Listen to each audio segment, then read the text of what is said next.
సాధారణంగా ఒక ఇండస్ట్రీలో హిట్ పడితే అక్కడే పాతుకుపోతూ ఉంటారు హీరోయిన్లు. కానీ కయద్ లోహర్ మాత్రం రొటీన్ కు భిన్నంగా జర్నీ చేస్తోంది. Kollywood recent block buster dragon తో మేడం క్లిక్ అయితే తమిళ తంబిల్ను లైన్ లో పెట్టాలి, కానీ బాలీవుడ్ హీరోలపై ఫోకస్ చేస్తుంది ఎందుకు? కయాద్ లోహర్ స్పీడ్ మామూలుగా లేదుగా. బ్యాక్ టు బ్యాక్ చిత్రాలతో ఫుల్ స్వింగ్ లో ఉంది మేడం. డ్రాగన్ తో యూత్ హార్ట్ ను గాయబ్ చేసిన ఈ బ్యూటీ తమిళంలో బిజీగా మారిపోతుంది అనుకుంటే అక్కడ ఇక్కడనే కాదు, సౌత్ మొత్తం నాదే అంటుంది. ముఖ్యంగా మాలీవుడ్ స్టార్ హీరోలను మడత పెట్టేస్తుంది. ఒక్కొక్క ఆఫర్ ను తన బ్యాగ్ లో వేసుకుంటుంది ఈ భామ. కాల్ షీట్స్ ఖాళీ లేనంతగా బిజీగా ఉన్న కొత్త ఛాన్సులు రాగానే టపీమని క్యాచ్ చేసేస్తుంది కయాద్. ప్రెసెంట్ ఆమె ఖాతాలో 6 డజన్కు పైగా చిత్రాలున్నాయి. తమిళంలో సింభుతో పాటు జీవి ప్రకాష్, ఇమోర్టల్, ఇదే మురళిలో అథర్వతో స్క్రీన్ షేర్ చేసుకుంటుంది. తెలుగులో విశ్వక్సేన్ ఫంకీలో కన్ఫర్మ్ కాగా రవితేజతో మూవీ అంటూ వార్తలొచ్చాయి, కానీ అది కన్ఫర్మ్ కాలేదు. శివకార్తికేయన్, వెంకట్ ప్రభు కాంబోలో తెరకెక్కే సినిమాకు ఈమె పేరే పరిశీలిస్తున్నట్లు టాక్ వచ్చింది. తమిళంలో కయాద్ బిజీగా మారడంలో no doubt. Pradeep Ranganathan dragon చూపించిన ఎఫెక్ట్ అలాంటిది అనుకోవచ్చు. కానీ మలయాళంలో కూడా మేడం బాగా పాపులర్ అవుతుంది. మాలీవుడ్ స్టార్ హీరోలతో జోడీ కట్టే ఛాన్స్ కొల్లగొడుతుంది. ఇప్పటికే మలయాళంలో 2 ఫిల్మ్స్తో చేరువైన ఈ భామ నెక్స్ట్ నివిన్ పౌలితో తారంలో చేస్తుంది. టోవినో థామస్ సరసన పల్లి చట్టం బిలో నటిస్తుంది. రీసెంట్లీ ఈ మూవీ సెట్స్ పైకి వెళ్ళింది. 1950లో కేరళలోని కొండ ప్రాంతాలలో వలస వచ్చిన రైతుల జీవితాల నేపథ్యంలో పల్లి చట్టం బి తెరకెక్కిస్తున్నాడు డిజో జోస్ యాంటోనీ.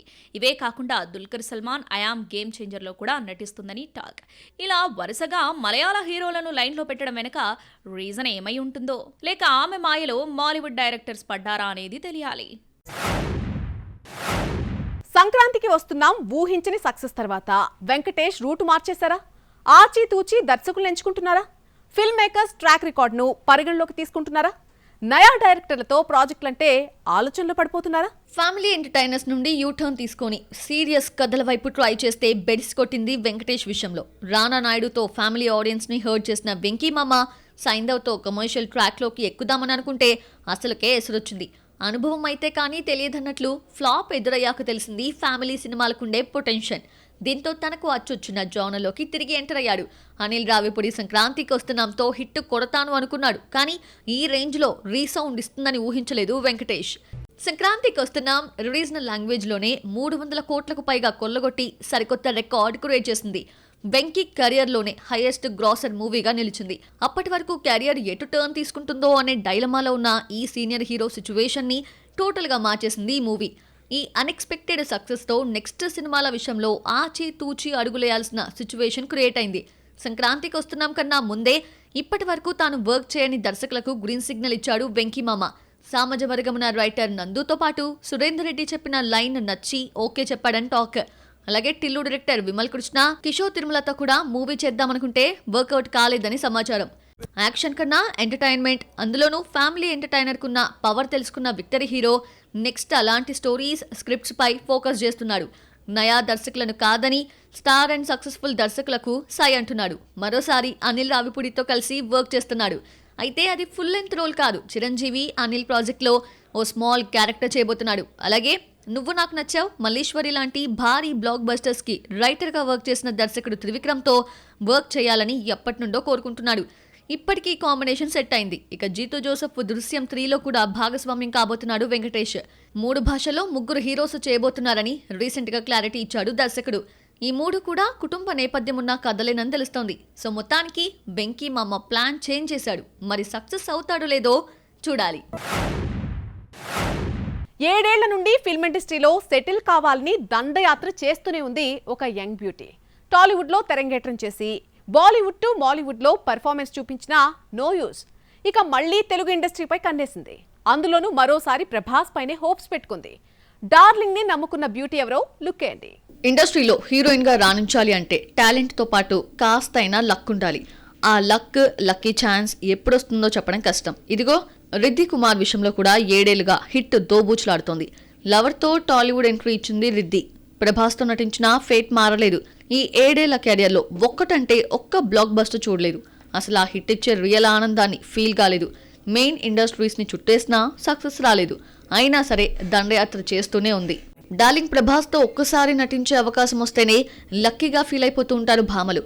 కానీ రిద్ధి కుమార్కి 2 టైమ్స్ నటించే ఛాన్స్ వచ్చింది.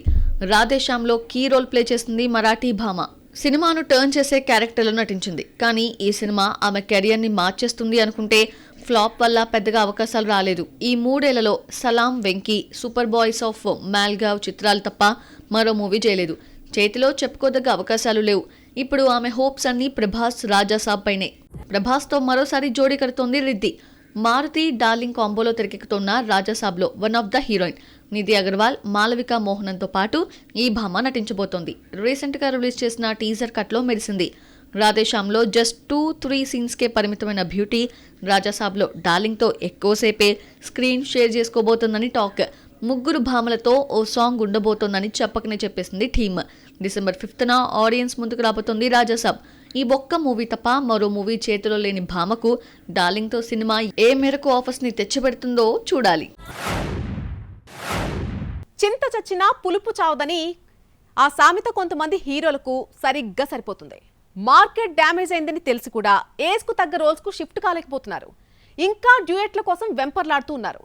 కానీ ఈ విషయాన్ని అభిషేక్ బచ్చన్ త్వరగానే గ్రహించినట్టు కనిపిస్తున్నాడు. డిఫరెంట్ స్టోరీలకు, వర్స్టైల్ రోల్స్కు చేంజ్ అవుతున్నాడు. అమితాబ్ వారసుడిగా కెరియర్ స్టార్ట్ చేసిన అభిషేక్ ఫాదర్లా మ్యాజిక్ చూపించడంలో తడబడ్డాడు. లెగసీని కంటిన్యూ చేయగలిగాడు, కానీ లెజెండరీ యాక్టర్ను మైమర్పించలేకపోయాడు. సుమారు 70 సినిమాలు చేసినప్పటికీ ఫింగర్ టిప్స్ పై లెక్క కట్టగలిగే విజయాలే ఉన్నాయి. మధ్యలో మల్టీ స్టారర్ సినిమాలతో నెట్టుకొచ్చాడు. కానీ సోలో హీరోగా వచ్చిన చిత్రాలు ఫెయిల్యూర్ అయి కెరియర్ ని డైలమాలో పడేశాయి. కానీ తనకు మార్కెట్ లేదని త్వరగానే గ్రహించిన చోటా బి మెల్లిగా ఏజ్ కు తగ్గ క్యారెక్టర్స్ కి స్విచ్ ఆన్ అవుతున్నాడు. ఏజ్డ్ అండ్ వర్స్టైల్ రోల్స్ వైపు కాన్సన్ట్రేట్ చేస్తున్నాడు. థియేటర్లకు జనాలను రప్పించడంలో ఫెయిల్యూర్ అయిన అభిషేక్ ఓటీటీలో మాత్రం సక్సెస్ అవుతున్నాడు. రొటీన్ రొడ్డకొట్టుడు చిత్రాలను కాదని డిఫరెంట్ స్టోరీస్ తో డిజిటల్ ప్రేక్షకుల మనస్సును దోచేస్తున్నాడు. ఫాదర్ రోల్స్ చేసిన breathe, into the shadows, be happy చిత్రాలు మంచి వ్యూస్ ని దక్కించుకున్నాయి. కానీ ఐ వాంట్ టు టాక్ మాత్రం థియేటర్ లో మెప్పించలేకపోయింది. ఈ మధ్యలో హౌస్ఫుల్ 5 లో వన్ ఆఫ్ ద హీరోగా కనిపించినప్పటికీ క్రెడిట్ అక్షయ్ ఖాతాలో చేరిపోయింది. కానీ అభిషేక్ వచ్చింది ఏమీ లేదు. గతంతో పోల్చుకుంటే స్క్రిప్ట్ సెలక్షన్ లో సక్సెస్ అవుతున్నాడు అభిషేక్. సినీ లవర్స్ ని ఎంటర్టైన్ చేయడమే విధిగా మార్చుకున్నాడు. ఓటీటీ, థియేటరా అనేది పట్టించుకోవడం లేదు. నెక్స్ట్ రాబోయే మూవీస్ విషయంలో కూడా ఇదే ఫార్ములాని వర్కౌట్ చేస్తున్నట్లే కనిపిస్తున్నాడు. 2019లో తమిళ్లో వచ్చిన కేడిని ఓటీటీ కోసం రీమేక్ చేస్తున్నాడు చోటా బచ్చన్. కాళిదార్ లపాతా G5 లో జూలై 4న స్ట్రీమింగ్ కానుంది. ఇందులో ఓల్డ్ ఏజ్ క్యారెక్టర్ పోషిస్తున్నాడు అభిషేక్. అలాగే నెక్స్ట్ షారుఖ్ ఖాన్ కింగ్ లో నెగిటివ్ రోల్ చేస్తున్నట్లు టాక్. అలాగే రాజా శివాజీలో కూడా కీ రోల్ ప్లే చేస్తున్నాడని తెలుస్తోంది. కెరియర్ డామేజ్ అవుతున్న టైంలో యూటర్న్ తీసుకుని లైమ్ లైట్ లో, అందులోనూ మెయిన్ లీడ్స్ చేస్తున్న అభిషేక్ ఫేడ్ అవుట్ అవుతున్న హీరోలకు ఇన్స్పిరేషన్ అవుతాడేమో చూద్దాం. ఇండస్ట్రీలో ఏ హీరోయిన్ ఎప్పుడు క్లిక్ అవుతుందో చెప్పడం కష్టం. ఒక్క సినిమాతో బ్రేక్ వచ్చి ఓవర్ నైట్ స్టార్ బ్యూటీలుగా మారిపోతున్నారు. ఆ కోవకే వస్తుంది మమితా బైజు. ప్రేమలతో యూత్ హార్ట్ థ్రోప్ హీరోయిన్ గా మారి టాప్ హీరోలతో నటించే ఛాన్స్ కొల్లగొట్టింది. అంతేకాదు, విజయ్ గురించి ఒక మ్యాటర్ లీక్ చేసి ఫ్యాన్స్ కు పండగ లాంటి వార్తను షేర్ చేసింది. సాధారణంగా మలయాళ అమ్మాయిలు టాలీవుడ్లోకి అడుగుపెట్టి క్రష్ బ్యూటీలుగా మారిపోతుంటారు. కానీ మమితా బైజు డిఫరెంట్. ప్రేమలు లాంటి డబ్బింగ్ చిత్రంతో రాత్రికి రాత్రే స్టార్డమ్ సంపాదించుకుంది. యూత్ మనసు దోచేసింది. ఇక సినీ ఆడియన్స్ ఎవరిని హైలైట్ చేస్తే మేకర్స్ కూడా వారికే పట్టం కడతారు. కాబట్టి ఈ కేరళ కుట్టికి వరుస ఆఫర్లిచ్చి మేడంకు మరింత క్రేజ్ తెచ్చిపెడుతున్నారు. మమిత మలయాళంలో 15 సినిమాలు చేసినా రాని లక్ ప్రేమలతో దక్కడంతో దాన్ని క్యాష్ చేసుకునే పనిలో బిజీ అయింది. ప్రేమలు తర్వాత మంచి ఆఫర్స్ వస్తాయని ఊహించింది. కానీ ఏకంగా స్టార్ హీరోలైన విజయ్ దళపతి, సూర్యలతో నటించే గోల్డెన్ ఛాన్స్ కొట్టేసింది మమిత బైజు. విజయ్ జననాయకంతో పాటు సూర్య 46లో నటిస్తోంది మల్లు బ్యూటీ. అలాగే నయా సెన్సేషనల్ హీరో ప్రదీప్ రంగనాథ్తో డ్యూడ్ అంటూ డ్యూయట్ పాడబోతోంది. ఇక ఇప్పటికీ కంప్లీట్ అయిన ఇరండు వానం రిలీజ్ కు రెడీ అయింది. రీసెంట్లీ తన బెస్ట్ ఫ్రెండ్ సంగీత్ ప్రతాప్ తో జోడీ కడుతోంది భామ. సంగీత్ ప్రేమలులో అమూల్ డేవిస్ క్యారెక్టర్ చేసి ఫేమస్ అయ్యాడు. వరుస ప్రాజెక్టులు ఖాతాలో వేసుకుని కొంతమంది ఫెలో భామలు కుళ్ళుకునేలా చేస్తోంది. విజయ్ జననాయకంలో కీ రోల్ ప్లే చేస్తున్న మమిత దళపతి గురించి ఓ ఇంట్రెస్టింగ్ అప్డేట్ షేర్ చేసుకుంది. రీసెంట్లీ ఓ ఈవెంట్లో పాల్గొన్న ఈ కేరళ కుట్టి జననాయకన్ చివరి సినిమా అంటున్నారు, నిజమా అని అడిగితే తెలీదు, ఎన్నికల తర్వాత చూద్దామని ఆన్సర్ చేశారు. జననాయకన్ షూట్ లాస్ట్ డేనా విజయ్ చాలా ఎమోషనల్ అయ్యారంటూ చెప్పుకొచ్చింది. మమిత లీక్ చేసిన ఈ మ్యాటర్ వల్ల ఫుల్ హ్యాపీలో ఉన్నారు దళపతి ఫ్యాన్స్. అంటే ఎన్నికల తర్వాత విజయ్ నటించే ఛాన్స్ ఉందని పొంగిపోతున్నారు. ఎన్నికల్లో గెలిచినా ఓడినా నటిస్తాడా అన్నదే క్లారిటీ రావాల్సింది. ఇక మలయాళం కన్నా తమిళంలో బిజీగా మారిన మమితా బైజు నెక్స్ట్ టార్గెట్ టాలీవుడ్డేనా? చూద్దాం మేడం ఏం స్ట్రాటజీ ప్లాన్ చేసిందో. ఏంటి అనిరుద్ కూడా ట్యూన్స్ కాపీ కొడతాడా? తస్కరించాడు అనే మచ్చ పడిపోకుండా జాగ్రత్త తీసుకున్నాడా? ఒకప్పటి సీనియర్ డైరెక్టర్ నుండి ఇన్స్పైర్ అయ్యాడా? కూలీ చికెటు సాంగ్ ఎక్స్పెక్ట్ చేసినంతగా లేదా? ఇన్నేళ్లైనా once upon a time star డైరెక్టర్లో ఆ ఈస్ తగ్గలేదా? కోలీవుడ్ మోస్ట్ అవైటెడ్ చిత్రం కూలీ ఆగస్టు 14న బాక్సాఫీస్ ని షేక్ చేసేందుకు ప్రిపేర్ అవుతోంది. రజనీకాంత్ మానియా, లోకేష్ కనగరాజ్ మేకింగ్, అనిరుద్ బాణీలు, మల్టీ స్టారర్స్ కూలీపై అంచనాలను డబుల్ కాదు ట్రిపుల్ చేశాయి. వార్ 2తో పోటీ పడుతున్న ఈ మూవీ రిలీజ్ డేట్ దగ్గర పడడంతో చిటికు సాంగ్ ను రిలీజ్ చేసింది. ప్రెజెంట్ ట్రెండింగ్ లో ఉంది కానీ తమిళ తంబేలు ఆశించిన స్థాయిలో సాంగ్ లేదన్నది టాక్. రజనీ పెద్దగా కనిపించకుండా అనిరుద్ కొరియోగ్రాఫర్ శాండీ కవర్ చేసేయడాన్ని రిసీవ్ చేసుకోలేకపోతున్నారు. కానీ ఒకప్పటి director cum actor cum composer T Rajendar song ఆలపించడంతో పాటు డాన్స్ చేసే విధానాన్ని కొనియాడకుండా ఉండలేకపోతున్నారు. 70 ఏళ్ల వయసులో టి రాజేందర్ సాంగ్ పాడడమే ఒకెత్తైతే ఆ పాటకు అదిరిపోయే స్టెప్స్ వేయడాన్ని ఎంజాయ్ చేస్తున్నారు ఆడియన్స్. కాగా ఒకప్పటి గొప్ప గొప్ప చిత్రాలు తీసిన రాజేందర్ సక్సెస్ఫుల్ దర్శకుడు మాత్రమే కాదు, సింగర్ కూడా. అలాగే సెపరేట్ స్టైల్ యాక్టింగ్ చేసి పాపులర్ అయ్యారు. మల్టీ టాలెంటెడ్ గా ప్రూవ్ చేసుకున్న ఒకప్పటి స్టార్ డైరెక్టర్ ఈ మధ్యకాలంలో నటనకు దర్శకత్వానికి గుడ్ బై చెప్పేశారు. కానీ తనలోని సింగర్ ని మాత్రం అప్పుడప్పుడు బయటకు తీస్తున్నారు. రీసెంట్లీ అరోమలై మూవీలో ఓ సాంగ్ ఆలపించిన Simbu father recently Chikitu 2 vibe song తో మరొకసారి ఆధారగొట్టేశారు. కూలీ నుండి సాంగ్ ఇలా రిలీజ్ అయిందో లేదో కొంతమంది నెటిజన్లు అనిరుద్ ట్యూన్ కాపీ కొట్టాడని కామెంట్స్ చేస్తున్నారు. ఓ 10 ఏళ్ల క్రితం టి రాజేందర్ సరదాగా చేసిన ట్యూన్ ని సోషల్ మీడియాలో ట్రెండ్ చేస్తున్నారు. అయితే డౌట్ వస్తుందని ముందే ఊహించాడేమో. తస్కరించడాన్ని మార్కు పడకుండా ఆయనతోనే ఆ సాంగ్ పాడించి మరక కడిగేసుకున్నాడు అనిరుద్. ఎప్పుడైనా ఇంటర్వ్యూలో ఇదే క్వశ్చన్ రైజ్ అయితే టి రాజేందర్ పాటను ఇన్స్పైర్ గా తీసుకున్నానని చెప్పినా చెప్పొచ్చు.